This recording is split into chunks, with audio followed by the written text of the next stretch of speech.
Kalau ditanya mulai kapan, saya perkirakan sekitar di akhir-akhir April, mungkin di tanggal 25 atau 26 April saya mulai datang di sini.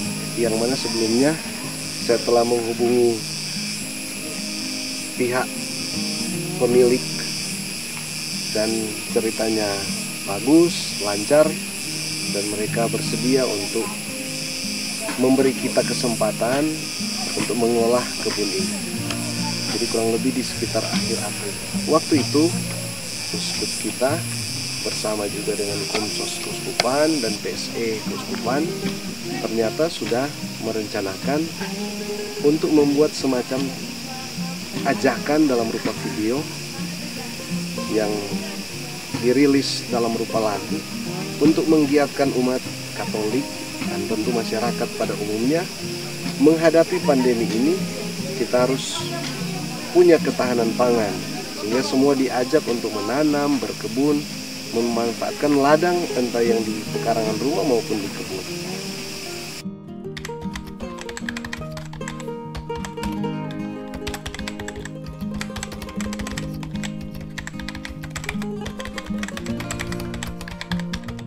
Baik, sesungguhnya saya tidak bisa pantau semua.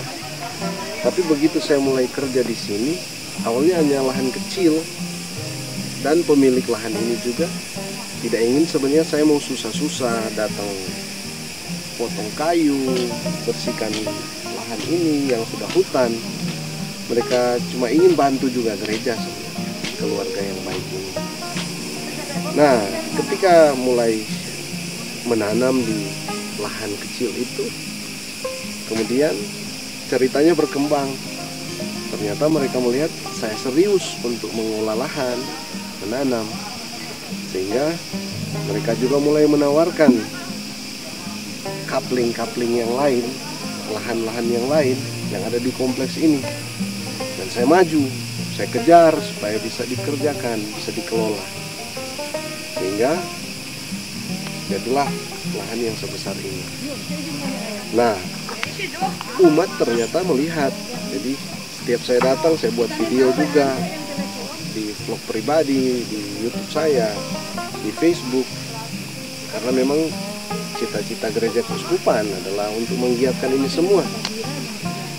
Ternyata ini ditonton oleh umat beriman, oleh umat Tata Aran, di paroki, di stasi, dan mungkin juga umat di tempat lain. Sehingga saya terima SMS, saya terima chatting, saya terima telepon. Ada yang bersuara, "Pastor, kami mau ambil bagian 3-4 orang, kendati yang datang misalnya 10 orang, 15 orang. Nah, ini respon mereka. Jadi mereka ingin terlibat juga di dalam ini. Saya sendiri memikirkan, kalau saya mau panggil mereka, mereka juga kan mungkin butuh pekerjaan, butuh rezeki untuk kehidupan. Jadi saya tidak panggil. Jadi mereka sendiri yang berinisiatif untuk datang. Ternyata terus terang saya tidak membayangkan bisa mengolah lahan sebesar ini. Kalau dihitung ini mungkin hampir 3 hektar. Dan semua sudah hampir ditanam, sudah dibuka. Hanya karena ada telepon misalnya dari umat, dari kelompok yang ada di umat beriman, di umat paroki, ada LC, ada kelompok Makarya, ada stasi, ada alumni, mereka sebut alumni panitia 140 tahun. Ternyata itu menambah energi saya untuk lebih semangat lagi bekerja di sini. Nah, itu respon dari mereka. Kemudian saya lihat konsekuensinya, karena saya sudah sering di kebun, mulai kelola ini lahan, maka banyak umat yang mana dulu lahan-lahan mereka semua tidak dikerjakan, sekarang mulai dikerjakan semua, dibuka semua. Dan itu juga menambah semangat saya. Ternyata kehadiran saya di kebun bisa mendorong dan menggerakkan umat untuk mengelola lahan di kebun mereka masing-masing maupun di pekarangan rumah. Itu yang saya lihat respon dari umat tentang itu.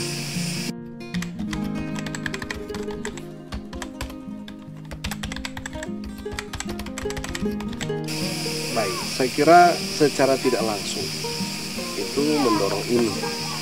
Sebab ensiklik Laudato Si itu memang pertama-tama mau menyadarkan kembali, mengingatkan kembali umat manusia bahwa kita ini hidup dari tanah, dari bumi. Jadi kita harus merawat dan menjaganya. Nah itu, di dalam ensiklik itu diangkat lagi pandangan dan perjuangan dari Fransiskus dari Assisi, yang mana dia menyebut matahari sebagai saudara, air dan tanah sebagai saudari, pohon-pohon sebagai saudari, tanaman sebagai sahabat. Jadi semua yang ada di alam ini dilihat sebagai saudara-saudari kita. Malah dia sebut bumi ini adalah ibu kita yang mengasuh dan merawat kita. Kita makan dari bumi. Begitu kita mengelola kebun, mencoba untuk mengusahakan supaya bisa mendapatkan hasil dari tanah, dari bumi, saya kira kita menjawab apa yang diharapkan oleh ensiklik Laudato Si.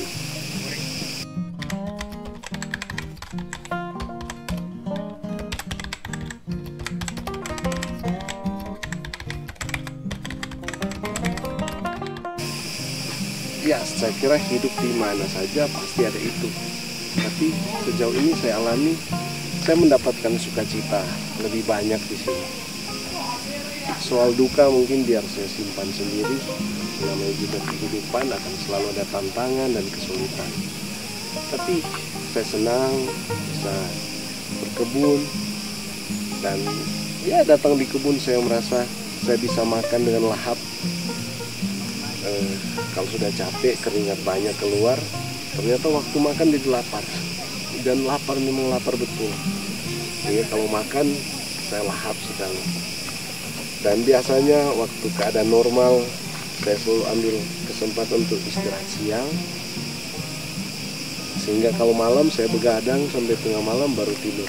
Jadi pola hidup jadi agak kurang teratur. Datang di kebun saya tidak punya tidur siang lagi, sehingga begitu pulang rumah, mandi, makan, buat 1-2 pekerjaan di pastoran, dan saya bisa tidur pulas malam hari. Besok pagi sudah bangun lagi, stamina sudah di-charge. Jadi saya merasakan satu perubahan yang baik juga, dan itu membuat hidup lebih ringan dan lebih ceria, saya kira.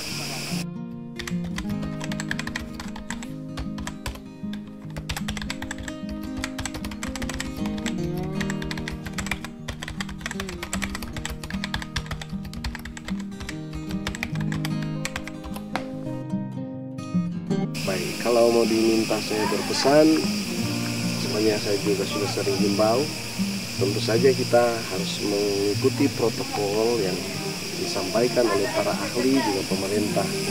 Dalam hal ini pemerintah daerah dan pemerintah pusat juga, tapi juga mereka yang bekerja di bidang medis. Jadi, selalu jaga jarak, pakai masker kalau dalam pertemuan, rajin mencuci tangan, semua hal-hal yang sudah umum dikasih tahu oleh pemerintah. Nah, soal pesan, kalau tentang ketahanan pangan, ya tentu saja saya akan terus mendorong umat untuk menyiapkan, untuk mengolah lahan dan mengerjakan apa yang bisa dikerjakan, menanam apa yang bisa ditanam di lahan-lahan pekarangan rumah maupun di kebun. Sebab ya semua tahu, kita tidak tahu pandemi ini mau berakhir kapan, dan kita perlu menyiapkan, bilang saja, pangan supaya kita bisa hidup dari sana. Jadi umat semangat, tapi juga selalu menggiatkan,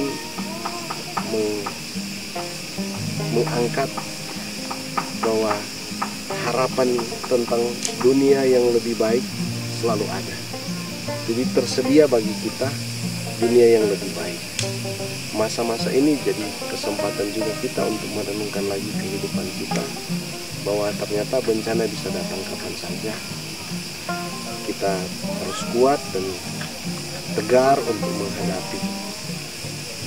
Badai ini pasti berlalu, tapi kita harus siap menghadapinya, dan kita harus siap juga menyiapkan diri dan kebutuhan kita di masa depan.